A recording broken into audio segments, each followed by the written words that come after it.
Rusty Bailey's home has been declared uninhabitable, and when you take a look at his basement, you can see why. You know, I started getting a lot of water and sand down my basement, and then it got worse and worse, and it finally caved in. Making his way through the back gate to his driveway, Rusty says the ground is all but washed away under the concrete.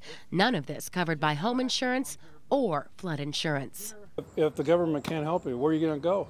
You know, I've had estimates, and they come out almost $20,000 just to fix this.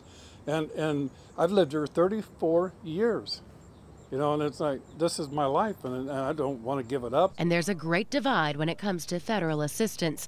While Iowa was denied help for individual homeowners, the government came through for the other side of the river, something even Pottawatomie County's emergency management director just doesn't get.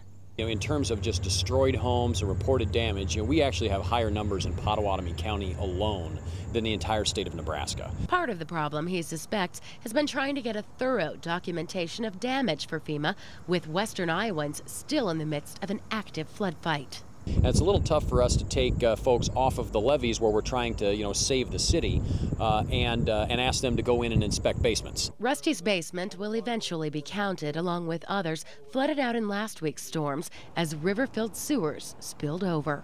The governor of Iowa is said that he's going to work hard, try to get this changed and reversed, and I believe him.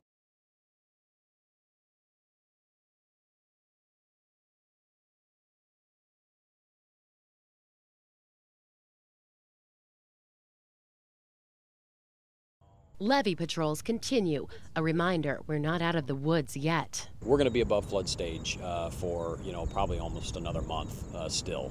And, you know, honestly, I mean, I think the drying out is going to take a while.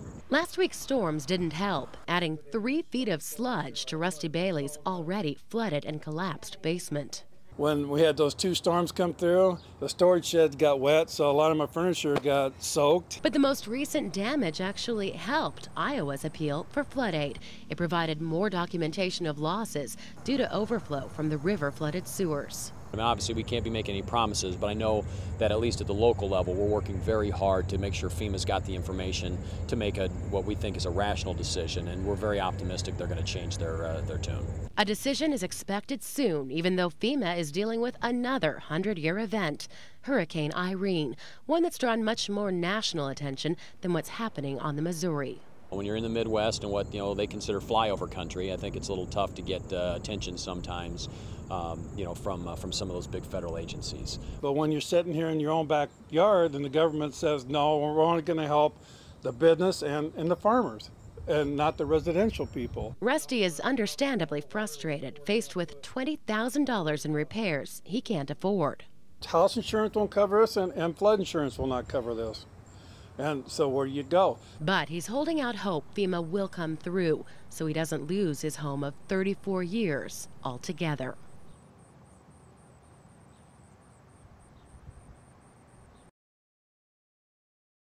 A lifelong South Omahan, Cindy Miller Flint knows the smell all too well. Yes, I walk to work, and so especially when we've had the horrible rains that we've had here recently, that backup smell, and it's just really putrid. Despite all the beautification that's happened in recent years here in the business corridor, the odor lingers, especially after a good rain makes its way into the sewers. You know, it's like living on a farm sometimes. You don't always notice it, but until you get newcomers come in, and they come in and they notice it right away. But those who live and work around here are hoping for fresher days ahead, with a nearby maintenance station about to get a major addition. We're going to build a lift station there that will take the flow from the packing houses and the other industrial facilities in South Omaha. It's part of ongoing improvements here, and by changing the flow of wastewater, it's going to be a huge improvement to water quality, getting that high-strength waste out of the combined system.